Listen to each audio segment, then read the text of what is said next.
Good morning everyone. सो आज मैं आपको लास्ट टॉपिक है हमारा मैट्रिसेस का, that is how to find rank of matrix. ठीक है, अब मेरे को पता है थोड़ा टफ हो रहा होगा आप लोगों के लिए भी, थोड़ा मतलब भी अंडरस्टैंड करना, बट आपको अगर कोई भी प्रॉब्लम आती है ना तो आप प्लीज़ मेरे को डिस्क्रिप्शन बॉक्स में लिखिएगा। मैं आपकी हर एक प्रॉब्लम का सॉल्यूशन जितना मैं दे सकती हूँ उतना मैं दूँगी। तो रैंक ऑफ मैट्रिक्स, अब आप सोच रहे होंगे कि रैंक तो आपको आता है, राइट, कैसे निकालना है, बट नहीं, हम एक शॉर्ट ट्रिक देखते हैं रैंक की, जो मेरे हिसाब से स्टूडेंट को पता भी होगी, कईयों को नहीं भी पता होगी। मेरे टाइम में तो मैं अवेयर नहीं थी सच्ची बताऊँ तो इस मेथड के बारे में, बट अब चलो देखते हैं। तो अगर मैं इसका नॉर्मल मेथड लगाऊँ तो क्या करते हैं हम, सबसे पहले क्या करते हैं, इसका सबसे पहले तो हम डिटर्मिनेंट निकाल के देखते हैं कि ये डिटर्मिनेंट इसका ज़ीरो आता है कि नहीं आता है। ये अगर ज़ीरो आ सकता है फिर वही प्रॉब्लम आती है। तो देखते हैं डिटर्मिनेंट निकाल के, 12 minus 2 minus of 4 and we go with 6 minus, अगर इसको डिटर्मिनेंट नहीं आता है निकालना तब भी मुझे बता दीजिएगा, तो मैं अपनी नेक्स्ट वीडियो में आपको डिटर्मिनेंट निकालना सिखा दूँगी। 3 इंटू 2 माइनस ऑफ, तो इसको अगर हम सॉल्व करें, अगर आप इसको सॉल्व करो तो क्या आएगा, 20 माइनस अगैन 20, लो जी आपका आ गया, क्या बोलते हैं, डिटर्मिनेंट आपका ज़ीरो आ गया। अब क्या करोगे, कोई दो मैट्रिक्स लेते जाओगे फिर उसका डिटर्मिनेंट निकालते जाओगे ताकि वो ज़ीरो ना आए। मतलब इससे आपको एक चीज़ तो क्लियर हो जाती है कि वो थर्ड ऑर्डर तो नहीं है, रैंक इसका 3 तो नहीं है हमारे पास, राइट। तो अब फिर वही प्रॉब्लम हम लोग को, फिर शुरू एक मैट्रिक्स इसकी लो, उसका फिर डिटर्मिनेंट निकालो इसकी लो। आपको नहीं लगता है बहुत ही लेंथी हो गया है, बहुत ही लंबा चला गया, छोड़ो, हमने ये कुछ करना ही नहीं, बात ही खत्म, हम तो ये करेंगे ही, ठीक है। अब ध्यान से सुनना क्या मेथड लेके आ रही हूँ, क्या समझा रही हूँ। इसको बोलते हैं इक्लॉन फॉर्म। मेरे को नहीं पता इसको प्रोनाउंस कैसे करते हैं, तो थोड़ा आप देख लेना, मैं तो इसको इक्लॉन के नाम से प्रोनाउंस करती हूँ। इसका है इक्लॉन फॉर्म। सबसे पहले इतना इजी मेथड है ना, जो आपने इसको 2 पेजेस में ख़त्म करना ना, मैं इसको हाफ पेज में ख़त्म कर दूँगी। हाफ पेज में ख़त्म करके अलॉन्ग विद, अगर उस रैंक को निकालने में आपको 4 मिनट लगते हैं ना, तो इसको हार्डली 1 मिनट, और प्रैक्टिस कर लो आधा मिनट, छोड़ो, प्रैक्टिस करोगे ना इसकी हाफ मिनट, इवन इतना भी हो जाएगा, आपको क्वेश्चन देखते सारी 2 लाइन में ही आंसर पता लग जाएगा इसका रैंक क्या होगा। सिर्फ क्या है, प्रैक्टिस, बस इसको समझना है एक बार कि कैसे होगा। तो मैं फिर इसको बोल रही हूँ शॉर्टकट लेके आई हूँ आपके लिए रैंक ऑफ मैट्रिक्स के लिए। तो इसको अप्लाई करने के लिए 3 कंडीशंस हैं हमारे पास। इन 3 कंडीशंस का होना बहुत ज़रूरी है। पहली कंडीशन हमारे पास ये है कि अगर तुम्हारे पास कोई भी एक ये मैट्रिक्स है, ठीक है, पहली कंडीशन ये है कि ये जो फर्स्ट एलिमेंट है ना, ये तुम्हारे पास 1 होना चाहिए हमेशा। रो का first element it should always B 1। Okay, ये सबसे पहली कंडीशन है जो आप देखोगे कि सेटिस्फाई हो। नहीं है ना तो बनाओ, नहीं है 1 तो उसको बनाओ, कुछ भी करके, ठीक है। और सेकंड कंडीशन ये है, आपने इसमें बनानी क्या है, जीरोस। इसमें हम जीरोस बनाएंगे, ठीक है। जीरोस बनाने के लिए सिर्फ और सिर्फ हम इसमें रो ट्रांसफॉर्मेशंस लगा सकते हैं, कॉलम ट्रांसफॉर्मेशंस नहीं लगेगी। मतलब जो ऑपरेशंस लगेंगे इसके वो सिर्फ रोज में लगा सकते हैं, कॉलम्स में हम ऑपरेशन नहीं लगा सकते इसके। सेकेंड और थर्ड हमारे पास क्या है कि जो हमने जीरोस बनानी है ना इसमें, वो it should always be in increasing order. मतलब भी इसका मतलब ये है कि अगर ये हमारे पास कोई मैट्रिक्स है तो इसको अगर मैं फॉर्म कर रही हूँ, ठीक है, तो ये याद रखो, अगर इस रो में 1 0 ना तो अगले में 2 होनी चाहिए या 3 होनी चाहिए, अगर 3x3 का मैट्रिक्स लगा रहे हो, ठीक है। ये नहीं हो सकता कि अगर इसमें 1 है तो इसमें भी 1 होगी, no, zeros should always be in increasing order. Okay guys, zeros हमेशा किसमें होनी चाहिए, इंक्रीजिंग ऑर्डर में। सपोज कर लो कि फर्स्ट रो ऐसी आ गई, मेरे पास कोई भी जीरो नहीं है, ये भी हो सकता है अगली में 1 आ जाए, ये भी हो सकता है अगली में ही 3 आ जाए, तो नेक्स्ट रो में जितनी भी जीरोस आएंगी वो उससे के या तो इक्वल नहीं बोल सकते, उससे एक ज़्यादा लेके आएंगे, ठीक है। मेरे को पता है थोड़ा कंफ्यूजिंग लग रहा होगा इस टाइम, सुनो, हम एक क्वेश्चन देखते हैं, यही जो मैंने लिखा है इसको सॉल्व करके देखते हैं, आपको बहुत ही इजीली पता लग जाएगा ये मेथड कैसा है, ठीक है। सो अब देखते हैं करना क्या है इसमें ना। बेसिक चीज़ क्या है, हमने करना है जीरोस बनानी है। अगर आपने डिटर्मिनेंट वाला चैप्टर पढ़ा है, चलो छोड़ो, मैं लेट सपोज करके कर रही हूँ कि आपको नहीं पता क्या ऑपरेशंस लगाने हैं, क्या कैसे करना है, ठीक है। पहली कंडीशन मैंने क्या बोली थी कि यहाँ पर 1 होना चाहिए, ये बोली थी। अब मैं क्या सोच रही हूँ यार, इसमें 1 कैसे लेके आऊँ। मैं कोई काटा पीटा नहीं कर रही, मैं सबसे पहला ऑपरेशन आपके साथ ये लगा रही हूँ, R2 को R1 के साथ एक्सचेंज करती हूँ, ठीक है। तो अगर मैं ये करती हूँ तो मेरे पास मैट्रिक्स आ जाती है बनके क्या है, 1 2 -1 2 4 3 -1 -2 और 6, ठीक है। तो मेरी पहली कंडीशन तो भाई सेटिस्फाई होगी, क्या थी, मैंने फर्स्ट में 1 लेके आया, ठीक है। अब देखो, अब अगर मैं देखूं, अगर मैं देखूं कि यार मेरे को ना जीरोस बनाने हैं नीचे, यहाँ 2 लाइन्स में जीरोस बनाने हैं, तो उसको मैं कैसे लेके आऊँ कि मेरे पास जीरोस बन जाए।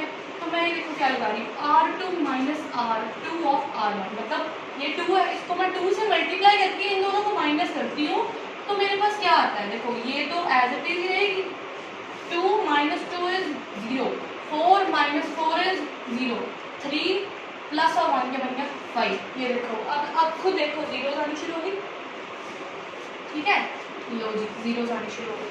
अब तीसरा, अब मैं देखती हूँ कि यार इसमें 2 जीरोस है, इसका मतलब इस लाइन में मेरे पास तीनों की तीनों जीरोस आनी चाहिए, तभी मेरे पास कंडीशन सेटिस्फाई होगी, ठीक है। तो मैं इसमें से तीनों की तीनों जीरोस कैसे बना सकती हूँ, तो मैं क्या करती हूँ, मैं पहले तो ये ऑपरेशन लगा रही हूँ कि R1 R3 इन दोनों को प्लस करती हूँ, ठीक है।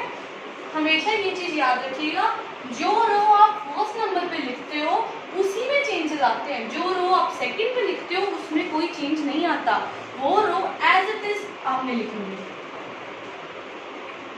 ये आया 0 0 5, तो इन दोनों को प्लस कीजिएगा, 0 0 एंड 6 प्लस 5, ठीक है। अब आप खुद देख लो। अब चौथी कंडीशन क्या लगा रही हूँ, अब देखो, अब मैंने आपको पहले ये चीज बता दी कि अगर इसमें 2 जीरोस है, इसमें 3 होनी चाहिए, तो इसका मतलब भी मैं इसको नहीं छेड़ सकती। अगर मैंने यहाँ पर 3 जीरोस बना दी तो मेरे पास तो वो जो मेरे पास 3 स्टेप्स मैंने लिखे थे, 3 मैंने कंडीशंस लिखी थी, वो फेल हो जाएंगी। तो मैं फिर क्या करती हूँ, R3 माइनस ऑफ R2, और जब मैंने ये लिखा तो मेरे पास लॉजिक सीधी सीधी मेरे पास कंडीशन भी सेटिस्फाई हो गई, राइट। अब देखो, कंडीशन भी सेटिस्फाइड और मेरे पास मैट्रिक्स भी 0 की बन गई। अब इस मैट्रिक्स में मेरे पास कितनी रोज ऐसी हैं जिसमें कोई ना कोई नॉन जीरो टर्म पड़ा है, ठीक है। ये वाली तो 3 जीरोस हैं, इसको तो हम काउंट ही नहीं करेंगे, ये तो है ही नहीं, ठीक है। अब ये वाली और ये वाली, ये 2 रोज ऐसी हैं जिसमें मेरे पास एलिमेंट्स पड़े हैं जो 0 के इक्वल नहीं है। इसका मतलब इसका रैंक क्या हुआ, सीधा सीधा इसका 2 रैंक को करने की जरूरत। अब आप खुद देख लो क्वेश्चन को, 1 देखो 1 2 3 4 स्टेप्स में हमारा क्वेश्चन खत्म। Isn't it easy, right. तो फिर मैं एक बार फिर रिपीट करती हूँ, 3 कंडीशंस को आपको ध्यान में रखना है। फर्स्ट कंडीशन हमारे पास क्या है कि जो भी आपने ट्रांसफॉर्मेशंस करनी है, जो भी आपने ऑपरेशंस लगाने हैं, वो सिर्फ और सिर्फ रोज पे लगेंगे, वो कॉलम्स पे नहीं लग सकते। दूसरी कंडीशन क्या है कि फर्स्ट रो का फर्स्ट एलिमेंट हमारे पास 0 के इक्वल होना चाहिए, हमारे पास 0 के इक्वल होना चाहिए, ठीक है। और तीसरी क्या है कि जो हम जीरोस बना रहे हैं they should be in increasing order, right. तो ऐसे हम रैंक निकाल। अब आपको कोई डिटर्मिनेंट निकालने की जरूरत नहीं, अब आपको कोई छोटे छोटे मैट्रिक्स लेके उसको चेक करने की जरूरत नहीं, सीधा 4 स्टेप लगाओ और यार आंसर निकालो, सीधा आंसर है रैंक इसका हमारे पास 2 आया। थोड़ी सी और क्लैरिफिकेशन के लिए हम लोग चलते हैं नेक्स्ट क्वेश्चन पे। एक और क्वेश्चन देखते हैं। अब मैं आपको बोल रही हूँ कि इसका मेरे को रैंक निकाल, आपको 4 नंबर का क्वेश्चन आ रहा है पेपर में, ये तुम्हारे पास मैट्रिक्स है और इसका रैंक निकाल के दिखाओ। यार मैं फिर अपना ना वही पुराना घिसा-पिटा मेथड लगा रही हूँ।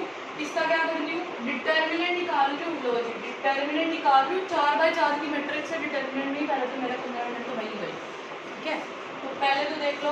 अब आप खुद देखो, जहाँ क्वेश्चन को 1 मिनट देना चाहिए हम इस क्वेश्चन को 5 मिनट दे रहे हैं, तो क्यों ना हम इसको रिड्यूस करके 1 ही मिनट में ले आए। ठीक है, वही मेथड लगाएं, एक बार देखें करके फिर से। देखिए फर्स्ट कंडीशन इसकी क्या थी, फर्स्ट रो का फर्स्ट एलिमेंट 1 होना चाहिए, ये तो है। अब देखना मैं ऑपरेशन लगाती हूँ। अब मैंने यहाँ तीन में कोशिश करनी है कि मेरे पास जीरोस बन जाए, तो मैं क्या करूँगी, R4 minus 5 times of R1, ठीक है, R3 minus 4 times of R1, और एक मैं लगा रही हूँ R2 माइनस ऑफ R1। मैंने सीधे तीनों उठाई, फर्स्ट एलिमेंट देखा, उसको मल्टीप्लाई करें उसके साथ और मैंने रिजल्ट निकाला। ठीक है, चलो फर्स्ट रो को तो छेड़ना ही लीजिए हमने, फर्स्ट तो एज इट इज। ठीक है, दूसरा ऑपरेशन लगाया R2 माइनस R1, इन दोनों को माइनस कीजिए तो आपके पास जो रिजल्ट आएगा वो लिखे आएगा 0, 1 plus 3 minus 2 minus 1 is minus 3 and 3 plus 1 is 4। क्या आया? नेक्स्ट लगाई R3 minus 4 times of R1, that is 4 minus 4 is 0, 1 minus 8 9, right. उसके बाद देखिए minus 5 minus 4 minus of 9 8 plus 1, okay, 8 plus 1। ठीक है, लास्ट एक और रो R4 माइनस 5 टाइम्स ऑफ क्या है 0, अब क्या है माइनस 7 माइनस 5 बाई 10 माइनस 7 आया 3, नेक्स्ट आया 2 माइनस 5 आया माइनस ऑफ 3, और लास्ट हम आपके पास आई 1 प्लस ऑफ 3 क्या आया 4। ओके, तो ये तुम्हारे पास आ गया रिजल्ट। अब मैं क्या करती हूँ, नेक्स्ट ऑपरेशन में लगाती हूँ इस टर्म को ना। अब आप खुद देखो, मैं अगर यहाँ पर 1 ले आऊँ किसी न किसी तरह से, तो आपको लगता नहीं है कि ये माइनस करना इजी हो जाएगा या जीरो बन जाएंगे। तो देखो मैं वही करती हूँ, मैं दूसरा ऑपरेशन लगा रही हूँ, R2 को मैं सीधा 1/3 से डिवाइड करूँ। मेरे को नहीं समझ आ रहा है क्या करना है, मैं सीधा 1/3 से डिवाइड करके इसका रिजल्ट देखती हूँ। तो first again as it is, next 1 0 1 माइनस 1 और 4/3 आया हमारे पास। ठीक है, 0 9 माइनस 9 एंड 12, 0 3 माइनस 3 और 4। ठीक है, अब आप देखिए, अब सीधी सीधी सी बात है, लो ये सीधा ही जीरो बन रहे हैं। कैसे बन रहे हैं, अगर मैं सीधी दो ऑपरेशन लगा दूं, मेरे पास आए R3 minus 9 times of R2, और एक ऑपरेशन लगाऊं मैं R4 minus 3 times of R2। तो लो ये सीधा ऑपरेशन लगा दिए मैंने, और तुम रिजल्ट खुद देख लो। तो आया 0, ये तो सीधे जीरोज ही है हमारे पास। ठीक है, अब देखिए -2 1 माइनस 1 1 माइनस 1 4/3। अब देखो 9 माइनस 9 0, देन अगेन 9 प्लस 9 हो जाएगा, ये आएगा 0। अब 12 माइनस 4/3 इंटू 9, मतलब 12 माइनस 12 इज 0, अगेन 0 0 0। लो रिजल्ट आ गया। अब दूसरी कंडीशन मैंने आपको क्या बताई थी कि रोज पे हमने सारे ट्रांसफॉर्मेशन किस पे लगाए हैं, रोज पे। तीसरी कंडीशन मेरे पास ये थी कि zero should be in increasing order. अब देखो इंक्रीजिंग ऑर्डर में है बिल्कुल। ठीक है, अब यार अब ये मत पूछना मेरे से कि मैम आपने तो इंक्रीजिंग में बोला था, तो यहाँ तो 4 जीरोस है, तो यहाँ तो 5 आनी चाहिए। Obviously it is a 4/4 matrix, तो यहाँ 4 एलिमेंट्स ऊपर नहीं आ सकते। यदि 5/5 की मैट्रिक्स होती तो फिर हो सकता है 0 एक आगे आ जाता। ठीक है, तो अब दो लाइंस ऐसी, दो रोज ऐसी रहेगी हमारे पास जो हमारे पास 0 के इक्वल जिसमें एलिमेंट्स नहीं है। तो सिंपल है, हमारे पास रैंक्स का क्या आ गया। तो अब आप खुद देख लो, जहां मैंने क्वेश्चन करना था इतना लंबा पेज में, और उसमें मैंने 1 2 3 स्टेप्स में 6 ट्रांसफॉर्मेशन लगा के मैंने क्वेश्चन खत्म किया।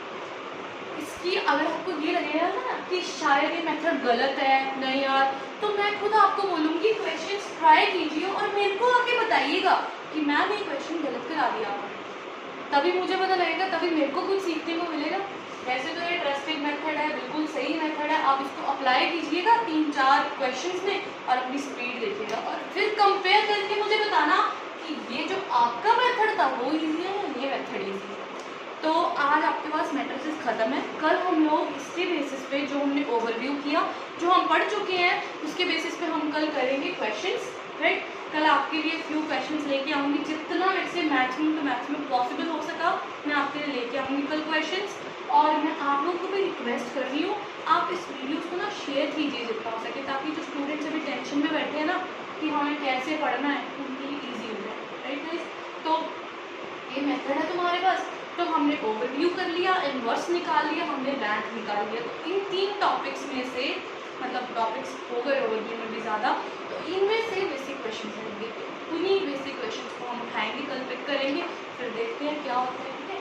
तो बाकी अगर आपको और क्वेश्चंस चाहिए होंगे तो मेरे को डिस्क्रिप्शन में लिखिएगा, मैं आपको फ़ोटोज़ या मेल करके कुछ भी करके आई मेक पॉसिबल कि आप तक वो क्वेश्चंस पहुँच जाएगी। Thank you so much guys मेरी वीडियो देखने के लिए।